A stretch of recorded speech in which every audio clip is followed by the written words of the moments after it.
यहाँ पे आप लोग बिल्कुल ठीक पढ़ रहे हैं। इंडिया और यूनाइटेड अरब एमिरेट्स ने एक न्यूक्लियर एनर्जी पैक्ट साइन कर लिया है। इस पर आपने रिसेंटली बहुत सारे आर्टिकल्स देखे होंगे। यहाँ पे आप देख पाओगे India UAE sign civil nuclear energy pact. और मैं आपको बता दूं, यूएई ने चाइना की जगह इंडिया को यहाँ पर चूज करके दुनिया को एक बहुत ही इंपॉर्टेंट मैसेज सेंड किया है। नाउ इस टॉपिक पर विस्तार से बात करने से पहले, और जो हाल ही में अबू धाबी के क्राउन प्रिंस हाल ही में भारत में आए हैं, मोदी जी ने इनका वेलकम किया है, इस सब के बारे में बात करने से पहले ना, मैं आपको एक बहुत ही ज्यादा इंपॉर्टेंट न्यूक्लियर पावर प्लांट ये मैप में दिखाना चाहता हूँ। ना यहाँ पे आप देख पाओगे ये एशिया का मैप है, ये है हमारा प्यारा भारत। और अगर हम यूनाइटेड अरब एमिरेट्स को देखें, बाय द वे यहाँ पे आप देख पाओगे ये जो है यहाँ पर ये है यूएई। और यूएई में देखिए हाल ही में बना था पूरे अरब वर्ल्ड का पहला nuclear power plant, Baraka nuclear power plant. इधर यहाँ पे आप देख पाओगे सैटेलाइट इमेजेस जो हैं इसकी, दे आर वेरी ब्यूटीफुल, क्योंकि बिल्कुल कोस्टल एरिया के पास। ऑफ कोर्स यहाँ पे आप देख पाओगे ये बैरिकेड है कि कल को मान लो लहरें बहुत ज़रा स्ट्रांग हो गई, बहुत ज़रा पानी यहाँ से आना शुरू हो गया, तो इस न्यूक्लियर पावर प्लांट को बचाने के लिए ये जो यहाँ पर बैरिकेड है काम करेगा। और यहाँ पे आप देख पाओगे अरब वर्ल्ड का पहला न्यूक्लियर पावर प्लांट। और अगर यहाँ पे आप सोच रहे हैं कि यूनाइटेड अरब एमिरेट्स में एक न्यूक्लियर पावर प्लांट, इनको एक न्यूक्लियर पावर प्लांट की आवश्यकता क्यों आन पड़ी, लिटरली इनके पास इतना सारा क्रूड ऑयल है, कच्चा तेल है, उसी से बना सकते हैं ये इलेक्ट्रिसिटी। देखिए यूनाइटेड अरब एमिरेट्स ने भी इंटरनेशनल कम्युनिटी को वादा किया है कि 2050, जो अब इतना दूर है नहीं, आप अगर सोचो 2025 ऑलमोस्ट आ ही गया है, उसके बाद बस 25 साल बचते हैं।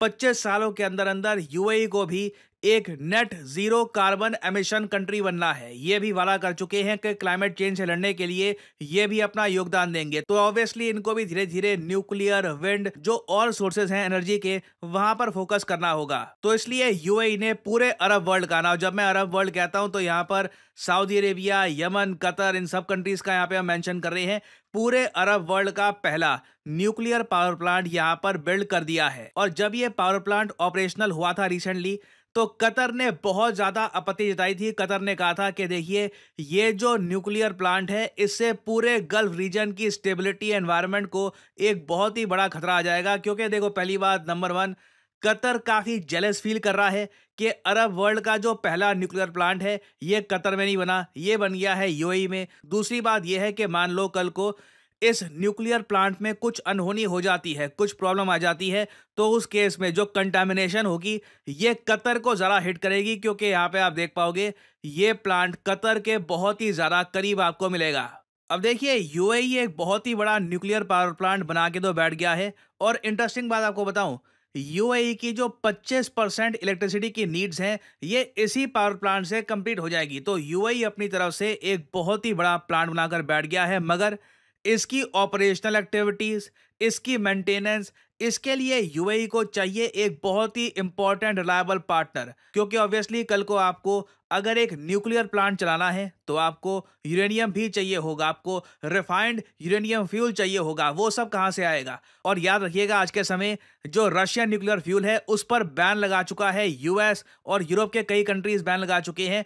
तो इंडिया देखो एक बहुत ही अच्छा रास्ता हो सकता है इस यूरेनियम को पाने का फॉर यूएई। रशिया बेच सकता है ये यूरेनियम इंडिया को, और इंडिया बेच सकता है ये यूरेनियम ऑफ कोर्स यूएई को। उसके अलावा आप अगर देखें तो भारत में आज के समय कुछ न्यूक्लियर पावर प्लांट्स एक्टिवेटेड हैं, वो अपना काम कर रहे हैं। तो इंडिया को एक्चुअली एक्सपीरियंस है कि किस तरीके से इन प्लांट्स की सेफ्टी मेंटेन करनी है, इनको ऑपरेशनल कैसे रखना है, मेंटेनेंस इनकी किस प्रकार से होती है। और इसलिए इंडिया और यूएई ने ये न्यूक्लियर कोऑपरेशन एग्रीमेंट साइन किया है, जहां पर स्पेसिफिकली जो यूएई का जो ये प्लांट है, अरब वर्ल्ड का पहला न्यूक्लियर पावर प्लांट, इसको मेंटेन करने के लिए इंडिया हेल्प करेगा यूएई की। और यहाँ पे आप देख पाओगे प्राइम मिनिस्टर्स ऑफिस की नोटिफिकेशन है कि जब यूएई के क्राउन प्रिंस भारत में आए तो सबसे पहला एमओयू जो साइन किया गया था वो था बारका न्यूक्लियर पावर प्लांट का, जो इसके ऑपरेशंस और मेंटेनेंस है इसको लेकर जो एमिरेट्स की न्यूक्लियर एनर्जी कंपनी है और इंडिया की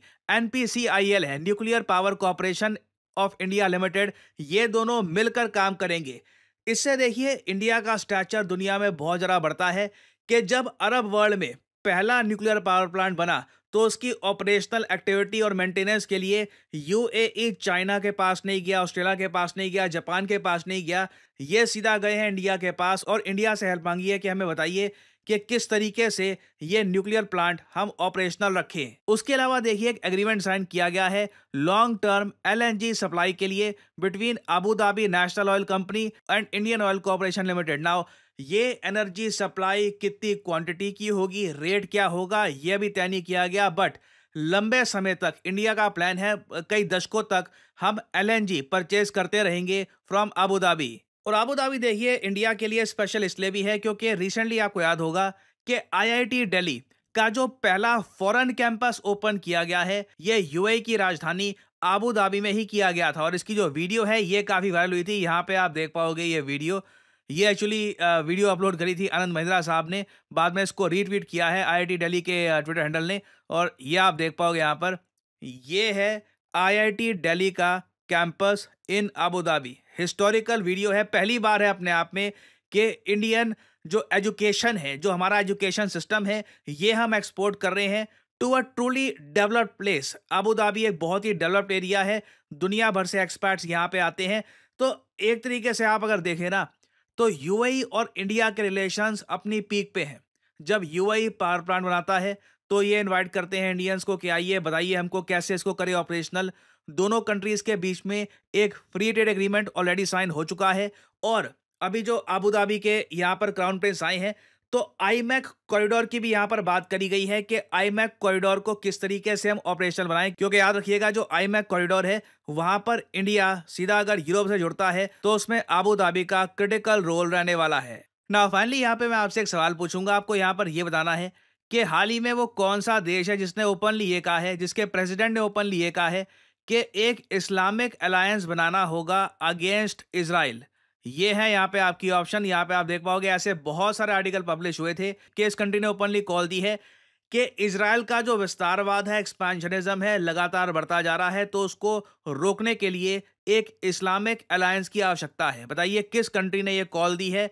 कतर, टर्की, सऊदी अरेबिया या फिर यमन? इस टॉपिक पर मैंने एक वीडियो भी करी थी अपलोड, तो कमेंट सेक्शन में करिए उत्तर। जो लोग सही आंसर देंगे उनकी कमेंट को मैं हार्ट दे दूंगा ताकि बाकी लोग समझ पाएं कि सही उत्तर क्या है।